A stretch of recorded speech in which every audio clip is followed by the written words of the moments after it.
O maior problema é Deus não exigir licenciatura para um servo seu, ou o Estado entender que o licenciado serve melhor a Deus? José Conde, aqui a questão, eu por acaso acompanhei a abordagem do Moanda, também do pastor e do pastor também. O importante é que o povo de Deus seja bem servido. E a comparação que se faz entre Pedro e Paulo me parece inadequada, por uma razão simples. Senhor doutor, senhor pastor, antes de 1517, século XVI, antes da reforma protestante, não existem igrejas cristãs. Isso é história, está escrito. É muito importante dizermos, Maria Madalena e outros que andaram com Jesus Cristo, esses aprenderam diretamente da fonte.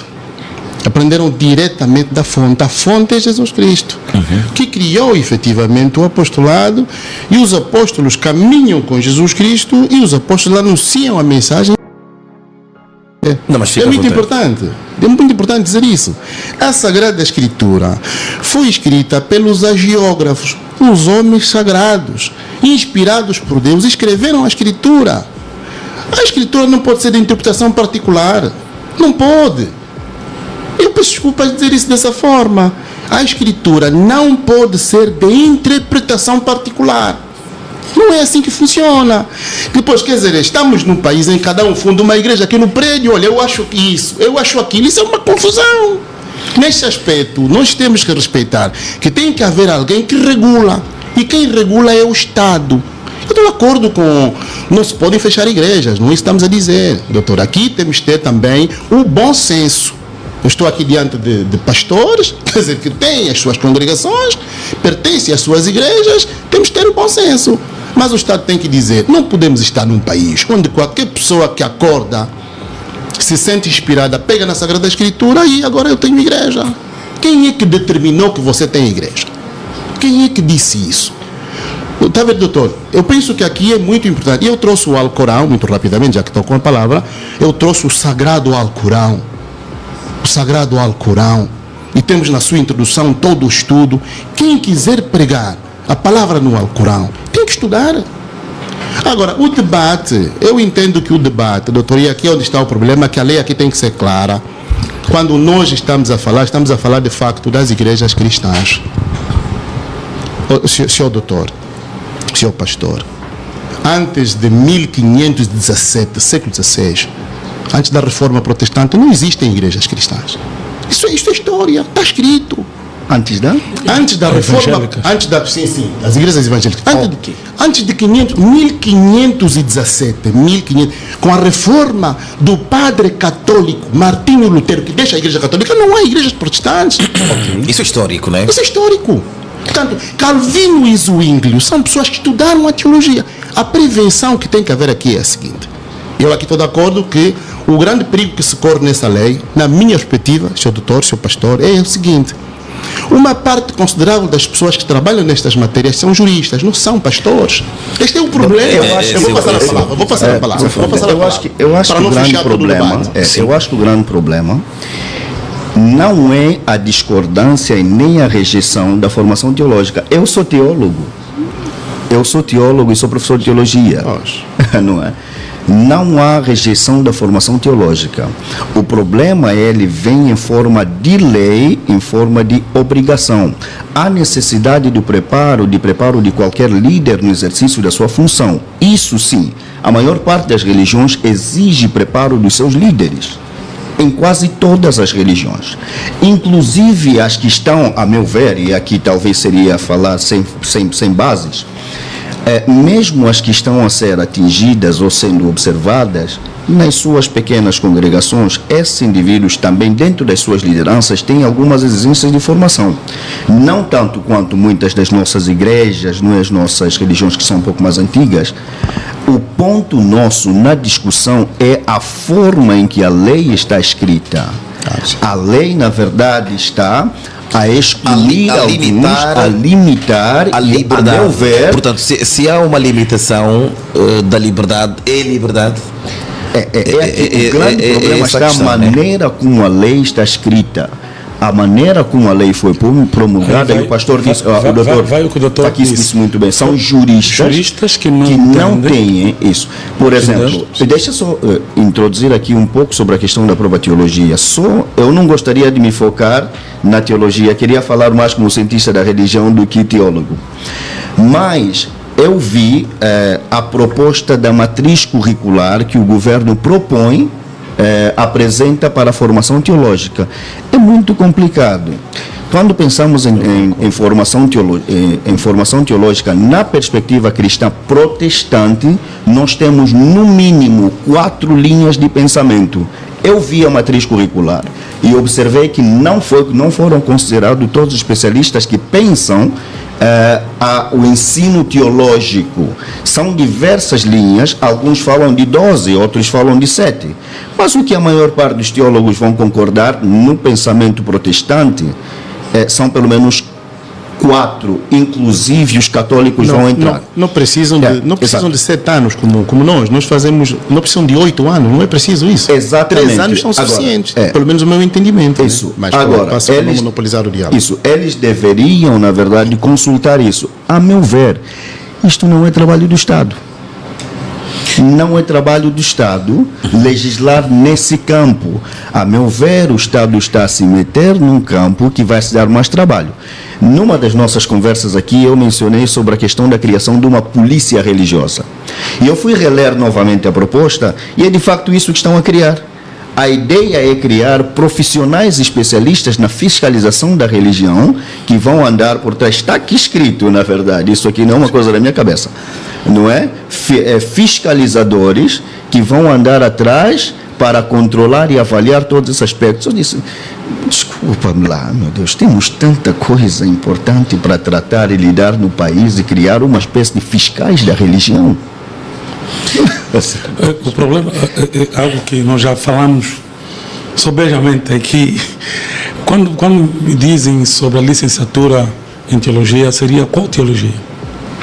Teologia de quem? Sistemática? Né? Qual é a teologia aprovada? A licenciatura em qual teologia? Nós temos, só mesmo dentro do evangelicalismo, temos várias correntes teológicas, né?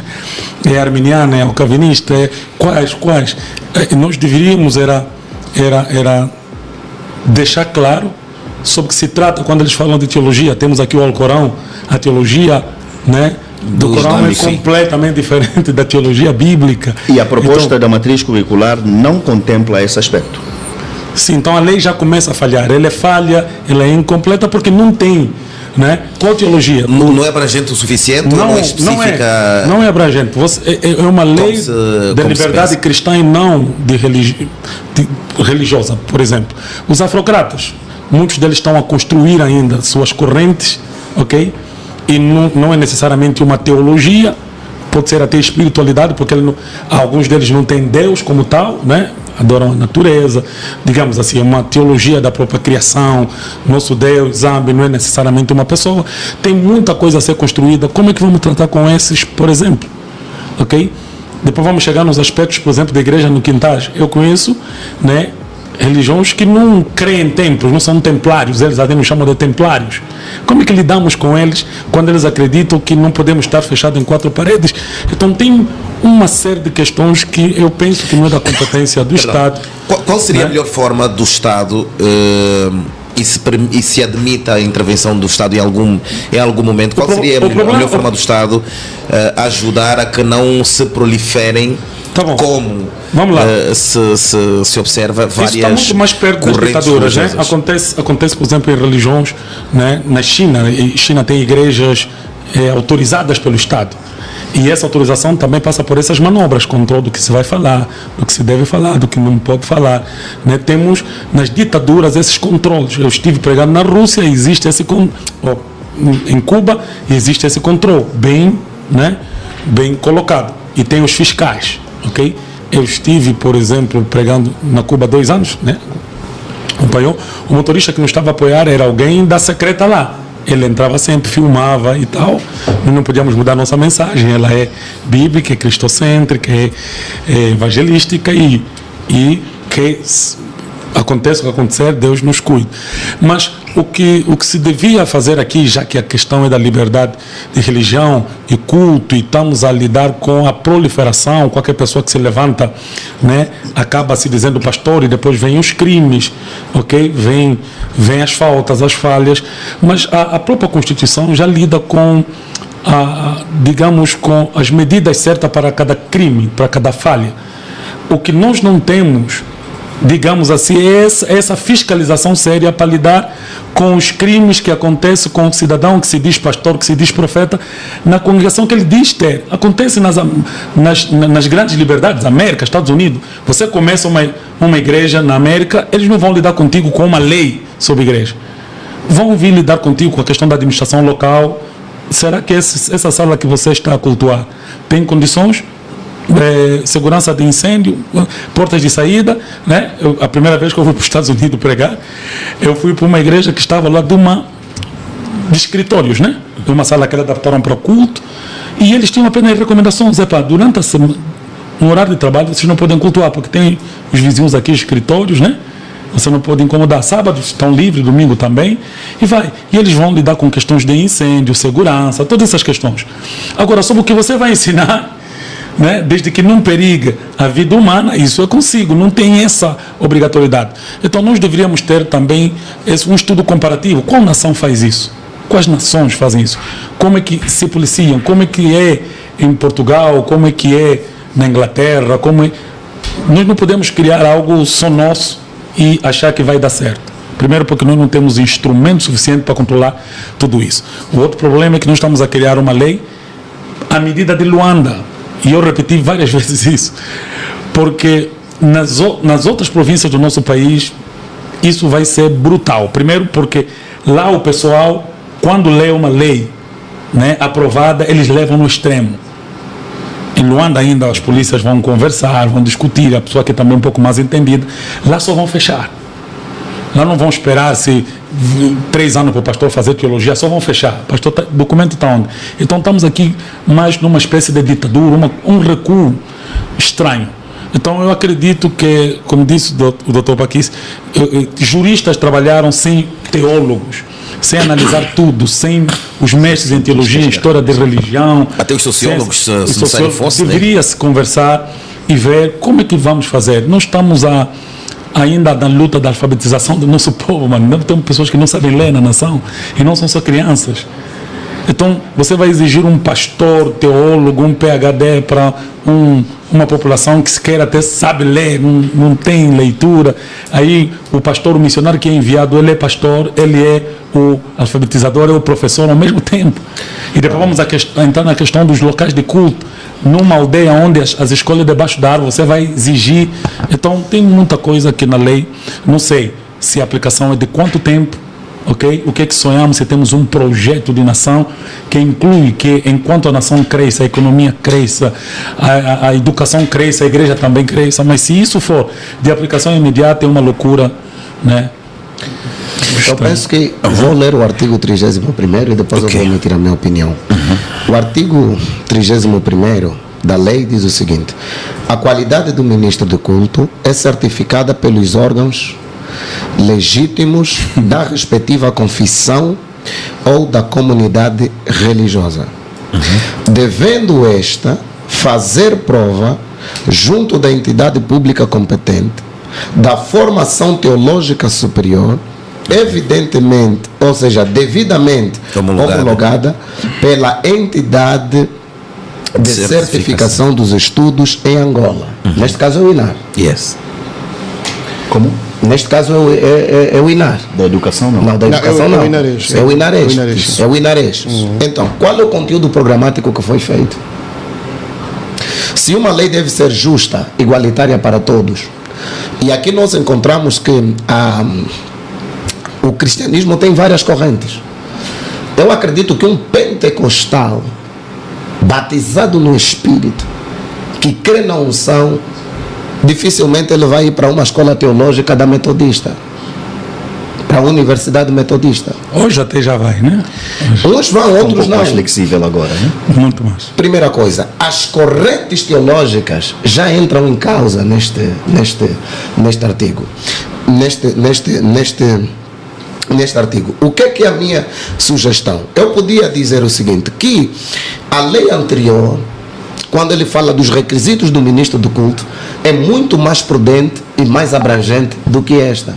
Porque esta, de certo modo, ela começa a restringir e não se torna igualitária. Se um ministro de culto lhe é exigido para ser licenciado, não é a mesma coisa que se exige num professor.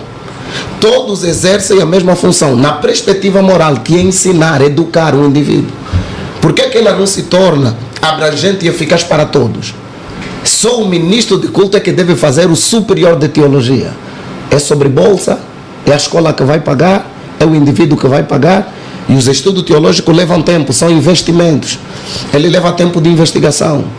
O próprio pastor já está a lutar com a renda da igreja, já luta com as ofertas, agora vai lutar mais com a formação. Então eu penso que... Está-me fazer tossir. Eu penso que nenhuma lei, né? Eu penso que... Alguém escreveu, vocês aprovam a lei, mas não vêm na igreja. E o comentário de Valentim João. Para terminar, evangelista José Conde, sabemos que em toda parte do mundo, em toda a Assembleia, antes de se aprovar uma lei, nós temos a área de especialização. Okay. Temos a auscultação. Não, mas isso é resultado de uma auscultação. Agora, quanto tempo levou a auscultação e quem foi eu enviei a minha opinião? E só vamos dizer, se as leis são aplicadas para regular um determinado comportamento, regular, elas são aplicadas. Como é que será aplicada esta lei? Qual é o período de transição? Agora, o ministro de culto que não tiver a teologia, vão fechar a congregação dele, esperar até que ele se forme? Ou que enquanto o pastorear se forme? Então, todas essas questões acredito que deveriam ser colocadas à mesa, muito bem consultadas para a melhor aplicação da lei. Porque quando uma lei é mal interpretada e mal aplicada, em vez de regular, em vez de tranquilizar, ela cria muito mais. E nós gostaríamos mesmo também ver os representantes do povo, os advogados, né, ou os representantes do povo lá, os deputados, quer dizer, a argumentarem um pouco por que levantaram as mãos. Tipo, só para... Pastor Sadek, desculpa, respondendo sua pergunta do pastor, a presente lei entra imediatamente em vigor a data da sua publicação, quinta-feira da semana passada. Foi aprovada, agora há de ser mas publicada. Até agora no portal, até agora no portal do Ministério da Justiça, eu já procurei a lei, ainda não foi publicada. Sim, só foi aprovada por enquanto, mas... Sim, mas ainda não foi publicada. Sim. Toda a lei só entra em vigor depois da sua publicação. Depois de publicada no Diário da República. Sim, depois de publicada no Diário da República. O que é que sugeres com isso? O que é que estás a querer? Ela foi aprovada, mas ainda não foi publicada. Sim, mas e ela tem muitas mazelas. E só para dizer... Estás a querer dizer o quê? Eu quero dizer... Em português. Eu quero dizer muita coisa. E uma delas é esta. A lei específica nunca pode ferir a lei geral. Ou seja, a carta magna do nosso país é a Constituição da República. Onde é que você vê essa lei a ferir a Constituição? Ela vai ferir com o princípio da liberdade do culto no artigo 41º da Constituição da República. Na medida em que? Na medida em que ela não exige em que um ministro de culto, para o exercício do ministério que ele tem, é obrigatório ser licenciado em teologia. Então, estás na fé de que se vai levantar uma inconstitucionalidade material sobre esta lei? Mas quem vai analisar os especialistas teriam que analisar. Quem vai analisar? Essa é a pergunta. Olha só, em outras nações, eu penso, e o pastor, doutor Anselmo isso. Disse bem, não houve muita reação, nem para o sim ou para o não. Parece uma coisa que está a acontecer. Não, até os deputados não entenderam. Grande parte dos deputados da Assembleia só levantaram as mãos, não leram, não analisaram, e muitos dos quais são cristãos e filhos de cristãos também. Ok? Então nós poderíamos perguntar ao representante do povo o que é que aprovaram de fato, o que é que eles acreditam, né? Todos esses questionamentos que estamos a pôr aqui à mesa, se calhar não foram feitos. Temos uma porrada de religiões aqui que, mesmo não sendo nossas, não concordamos com elas, mas a Constituição da nação é para todos, é a Bíblia do país, é a Constituição. Como vai se lidar? Porque senão depois fecha a minha congregação evangélica, né? Mas eu vejo depois um quintal de uma religião afrocristã, ou quimbanda ou umbanda, aberta, por exemplo, a sua aberta, vou questionar o que se passa. A lei é para alguns, não é para... Entendeu? Um terreiro, alguma coisa, a vida do Brasil aberta aqui. Ou então, diferente, né? Me deixam aberto, fecham dele. Por exemplo, vou questionar por que fecharam. Se ele crê naquilo, certo? Então, nós estamos numa democracia, estamos em liberdade, por isso a lei é de liberdade mesmo. E eu acho que se podia regular a liberdade. Porque aqui está... Saúdo com a paz de Cristo aos meus irmãos e a mesma esteja nos nossos corações. Então, você acabou de ouvir grande debate sobre legalizações das igrejas. O que você ouviu sobre as legalizações das igrejas, isto representa a união entre igreja e Estado. Quanto à Bíblia, em Apocalipse 13, verso 14 e 15, fala sobre a imagem da besta. A imagem da besta é a união entre igreja e Estado. E, na verdade, é que o Estado, ele não pode se envolver em questões de religiões, porque o Estado não entende em questão de religiões. Mas o período que nós chegamos de que agora o Estado ele vai organizar as igrejas, vai legalizar as igrejas. Isto é o cumprimento da profecia do Apocalipse 13, verso 14 e 15, que fala da imagem da besta. Porque quando se diz é a união entre igreja e Estado, isto é o que se diz a imagem da besta.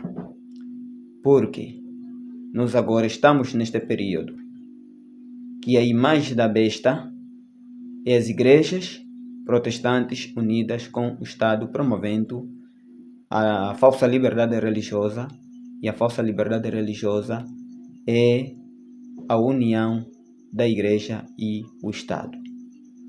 É por isso que a Igreja Adventista do Sétimo Dia recebeu o maior encargo no Concílio Vaticano II em 1965, onde foi assinado o documento chamado de Dignidade Humana, que isto tem a ver com a sociedade, que isto exalta a sociedade, que toda a sociedade é santa. Vejam, e a Igreja Adventista recebeu este encargo de promover o Departamento de Assuntos Públicos e Liberdade Religiosa. Isto é a imagem da besta.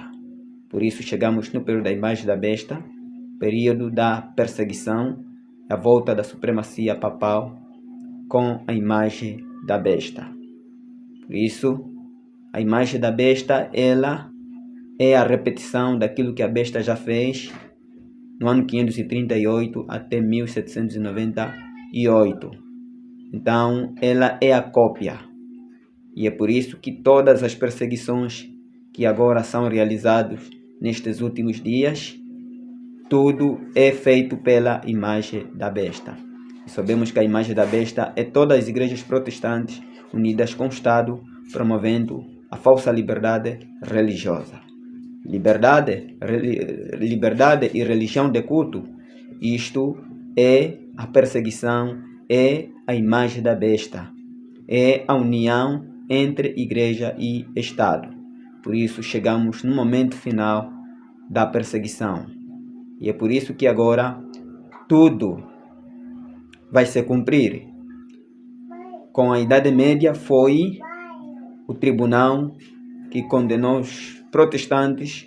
Mais de 100 milhões de protestantes foram mortos pelo tribunal chamado Santa Inquisição, período que a Igreja Católica se uniu com o Estado. E muitos protestantes morreram, mais de 100 milhões de protestantes que morreram. E hoje, pela imagem da besta, o mesmo tribunal que vai condenar o povo de Deus é o tribunal chamado Fórum Regional de Liberdade Religiosa. Por isso, quando o Estado se envolve em questão de religião, então isto é o que representa a imagem da besta, Igreja unida com o Estado, a Igreja dirigindo o Estado, porque foi a Igreja Adventista que recebeu este encargo em 1965 e que agora a Igreja Adventista está colocando todas essas leis no poder civil, colocando essas leis de liberdade religiosa no Estado. E assim é por isso que chegou o período da maior perseguição. Legalizações das igrejas é perseguição para o povo de Deus, os fiéis santos de Deus. Então isto é perseguição. Então o grande apelo para você que ainda faz parte dessas corporações religiosas, você estando promovendo a falsa liberdade religiosa, você está recebendo a marca da besta. Por isso que Deus levantou este ministério, o quarto anjo, para avisar que a besta é o Papa. A imagem da besta é as igrejas protestantes unidas com o Estado, unida com o Papa, promovendo a falsa paz, a falsa liberdade religiosa. E o domingo é o sinal da besta. Então não esteja envolvido nesta falsa paz, nesta falsa liberdade religiosa. Quando eles dizem que liberdade de culto e religião, então isto é a perseguição. Não promova a perseguição, porque se você promover, você vai receber as 7 pragas do Apocalipse 16, que dentro em breve serão derramadas para os adoradores da besta e da sua imagem, e recebe o seu sinal. Pois o domingo é o sinal da besta.